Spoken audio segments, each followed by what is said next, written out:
नमस्कार बच्चों।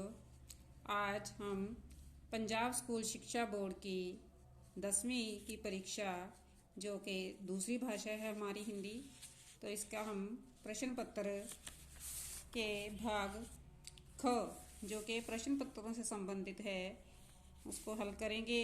तो हम 3-4 लाइनों वाले प्रश्न और 6-7 पंक्तियों वाले प्रश्न हल करेंगे। तो शुरू करते हैं। हमारा पहला प्रश्न है जो 3-4 पंक्तियों में हमने उत्तर देना है। पहला प्रश्न है हमारा, नर्स कहानी में सिस्टर सुसान ने महेश को अपने बेटे के बारे में क्या बताया?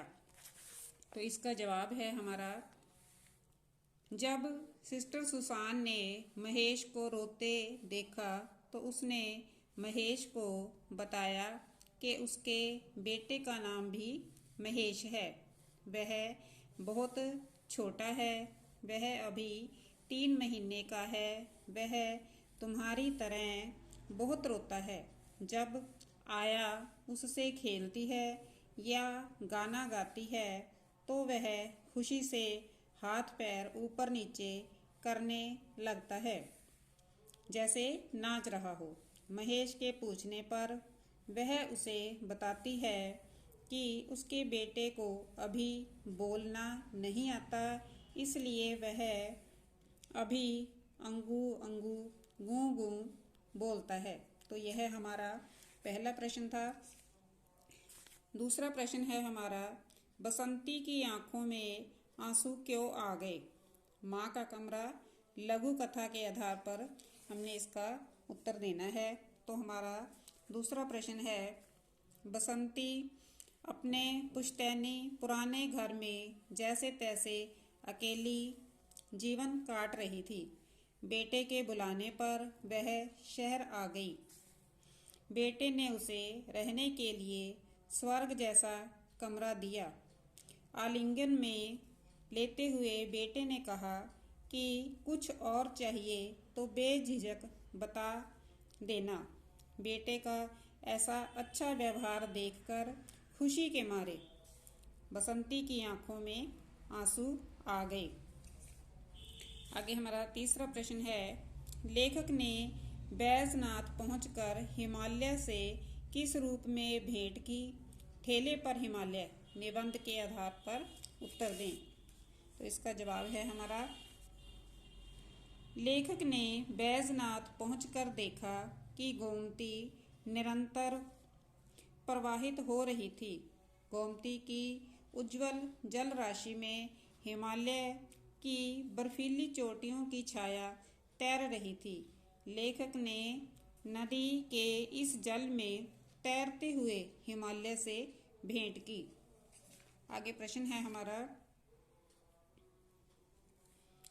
हम अपने देश के शक्ति बोध को किस प्रकार चोट पहुंचाते हैं? मैं और मेरा देश निबंध के आधार पर उत्तर दें। तो यह है हमारा जवाब होगा, हम अपने देश के शक्ति बोध को किस प्रकार चोट पहुंचाते हैं? इसका जवाब है, जब हम रेलों, मुसाफिर खानों, क्लबों, चौपालों आदि सार्वजनिक स्थानों पर अपने देश की कमियों का वर्णन करते हैं, अपने देश की दयनीय दशा का वर्णन करते हैं और दूसरे देशों की खुशहाली की प्रशंसा करते हैं, तो हम अपने देश के शक्ति बोध को चोट पहुंचाते हैं। हम खुद ही अपने देश के सामूहिक बल को हीन कर देते हैं। हम अपने देश को तुच्छ और अन्य देशों को उच्च मानने लगते हैं। आगे प्रश्न है हमारा, देश के दुश्मन एकांकी में नीलम जयदेव से मान भरी मुद्रा में क्या कहती है? नीलम जयदेव से मान भरी मुद्रा में कहती है कि उसने इतने दिन कहाँ लगाए। राह देखते देखते तो उसकी आंखें पथरा गई, पर जनाब को उसकी परवाह तक नहीं कि किसी के दिल पर क्या बीत रही है। तो यह हमारे 3-4 पंक्तियों में उत्तर देने के प्रश्न हैं। आगे हमारे जो प्रश्न हैं वो हैं 6 या 7 पंक्तियों में उत्तर दें। तो पहला प्रश्न है हमारा, ममता कहानी के आधार पर ममता का चरित्र चित्रण कीजिए। ममता कहानी के जो मुख्य पात्र हैं, तो इसका जवाब होगा ममता जयशंकर प्रसाद जी की लिखी कहानी ममता की प्रमुख पात्र है। सारी कहानी उसी के इर्द गिर्द घूमती है। एक विधवा कन्या, ममता चूड़ामणि की पुत्री है। छोटी आयु में ही पति की मृत्यु के कारण एक विधवा का जीवन व्यतीत कर रही है। स्वाभिमानी भारतीय नारी, वह एक स्वाभिमानी भारतीय नारी है। राष्ट्र प्रेम की भावना से परिपूर्ण, ममता में राष्ट्र प्रेम की भावना बहुत ज़्यादा है। परोपकारी, ममता सभी के सुख दुख की सहभागिनी रही है। धर्मपरायण, धर्मपरायण व अतिथि देवो भव के धर्म पालन के कारण मुगल को झोपड़ी में आश्रय देती है। इस प्रकार ममता धर्मपरायण, परोपकारी, विधवा व स्वाभिमानी भारतीय नारी है। आगे हमारा प्रश्न है, दो कलाकार कहानी का उद्देश्य स्पष्ट कीजिए। तो इसका जवाब हमारा है, मन्नू भंडारी रचित दो कलाकार एक उद्देश्यपूर्ण कहानी है, जिसमें यह दर्शाया गया है कि कला विशेष के अनन्य साधक या साधिका को कलाकार मानना परंपरागत रूप से यथार्थ है, किंतु कलाकार वह भी है जिसने मानवोचित गुणों का समुचित विकास हो, भले ही वह किसी कला का अभ्यासी ना हो। सच तो यह है कि मानव मूल्यों का संपोषक उस कलाकार से बड़ा है जो मनुष्य समाज के प्रति अपने दायित्व से विरक्त होकर केवल कला की साधना में ही लीन रहता है।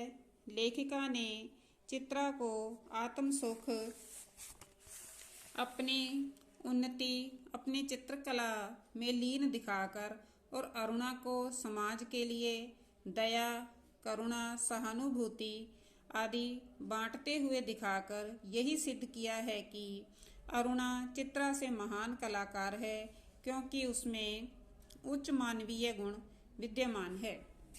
आगे हमारा प्रश्न है, जिस समय गुरु नानक देव जी का जन्म हुआ उस समय भारतीय समाज की क्या स्थिति थी? श्री गुरु नानक देव जी निबंध के आधार पर उत्तर दें। तो इस प्रश्न का हमारा जवाब है, जिस समय गुरु नानक देव जी का जन्म हुआ उस समय भारतीय समाज अनेक बुराइयों से ग्रस्त था। वह अनेक जातियों, संप्रदायों और धर्मों में बटा हुआ था। लोग रूढ़ियों में फंसे हुए थे। उनके विचार बहुत ही संकीर्ण थे। वे घृणा करने योग्य कार्यों में लगे रहते थे। धर्म के नाम पर दिखावे का बोलबाला था। शासक वर्ग अत्याचारी था। आम जनता का अत्यधिक शोषण होता था। दलितों पर बहुत अत्याचार होते थे। इस प्रकार समाज की राजनैतिक, सामाजिक तथा आर्थिक दशा बहुत शोचनीय थी। आगे प्रश्न है हमारा, सदाचार का तावीज पाठ में छिपे व्यंग को स्पष्ट कीजिए। इसका जवाब है हमारा, सदाचार का तावीज हरिशंकर परसाई जी द्वारा रचित एक व्यंग्यात्मक रचना है, जिसमें देश भर में फैले भ्रष्टाचार पर व्यंग कसा गया है। इसमें लेखक दिखाते हैं कि हम एक ऐसी व्यवस्था में रह रहे हैं जिसमें भ्रष्टाचार को दूर करने के उपायों में भी भ्रष्टाचार के अवसर ढूंढ लिए जाते हैं। केवल भाषणों, नैतिक स्लोगनों, पुलिसिया कार्यवाही, वाद विवाद आदि से भ्रष्टाचार को समाप्त नहीं किया जा सकता। भ्रष्टाचार को समाप्त करने के लिए समाज में व्यक्ति को नैतिक स्तर दृढ़ करना होगा। जब व्यक्ति की नैतिकता में विकास होगा तभी व्यक्ति समाज और राष्ट्र का कल्याण कर सकेगा। देश में कार्यरत सभी कर्मचारियों को जब उनकी आवश्यकता अनुसार पर्याप्त वेतन दिया जाएगा तब कहीं जाकर भ्रष्टाचार की नकेल कसी जा सकती है। भ्रष्टाचार पर लगाम लगाना किसी एक व्यक्ति का काम नहीं, बल्कि इसकी जिम्मेदारी पूरे समाज की है, जिसे पूरी ईमानदारी से हमें निभाना चाहिए। अगला प्रश्न है हमारा, सूखी डाली एकांकी में मंझली बहू के चरित्र की कौन सी विशेषता सबसे अधिक दृष्टिगोचर होती है? तो इसका जवाब होगा मंझली बहू उपेंद्र नाथ अश्क जी की लिखी एकांकी सूखी डाली की एक हंसमुख पात्र है। मंझली बहू के चरित्र की विनोदी स्वभाव की विशेषता एकांकी में सबसे अधिक दृष्टिगोचर होती है। मंझली बहू का स्वभाव विनोदी एवं हास्य भाव से परिपूर्ण है। वह छोटी छोटी बात पर हंसती मुस्कुराती रहती है। किसी के विचित्र व्यवहार पर हंसना व ठहाके लगाना उसके लिए सामान्य सी बात है। परेश और बेला में किसी बहस पर वह इतना हंसती है कि बेकाबू हो जाती है। उसकी हंसी बेला को और भी खिजा देती है। हर बात पर कह कहा कर हंसना उसकी विशेषता है। तो बच्चों, यह हमारे 3-4 पंक्तियों वाले और 6-7 पंक्तियों वाले जो प्रश्न हैं उनके जवाब हैं। भाग ख, इसके 2 भाग हैं। तो बच्चों, आप देख सकते हो कि आपके प्रश्न किस प्रकार रहे हैं। धन्यवाद बच्चे।